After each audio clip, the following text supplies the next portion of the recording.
village, everyone else can use a microphone, I really don't do it, all right? Many times, I worked with Raphael at the Village Gate where we did so many progressive fundraisers there for various causes back in the 80s, beginning with Nicaragua, fighting against Judge Bork, fighting against the Iraqi war. The first one, you were closed before the second one. But one that I remember especially was one with Bill Kunstler in '88 that we did. It was Humorous Against War, which I called HA. And we went to Nicaragua. We went to like 6 cities. This is when the U.S. Was trying to overthrow the Sandinista government.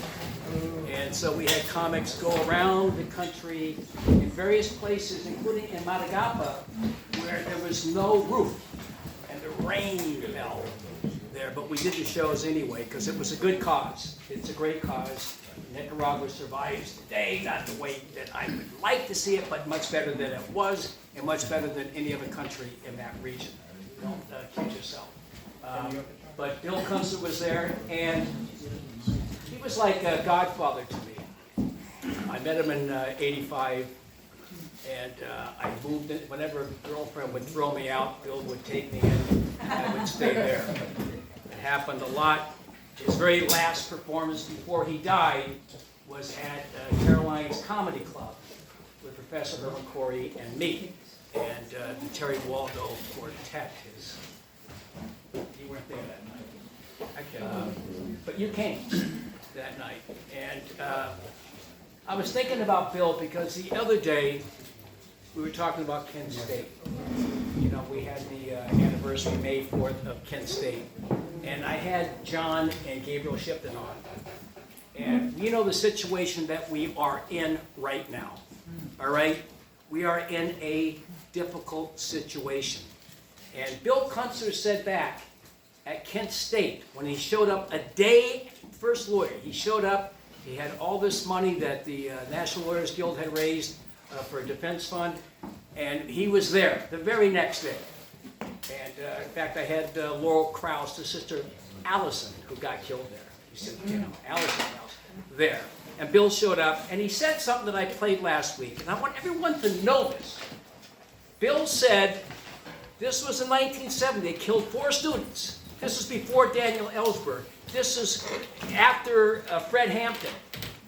All the shit that was going on, things were getting this is before Attica, and Danny Myers, who's one of the Attica attorneys, is here tonight.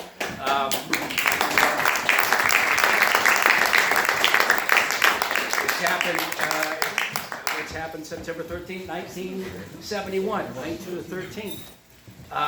And Bill said, in Kent State, when it got to the point where they're killing their own people, he said, now is the time that we have to act as one.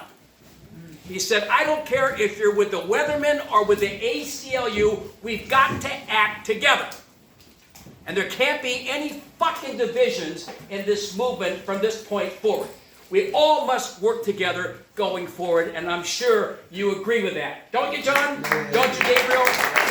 So, I want everybody out there to work together and try. This situation is that bad. Think about a guy who's dying in prison, who's being tortured, physically, mentally. That's the key. Let's focus, keep it together. We may have divisions, but we got to unify right now. And that was my opening comedy.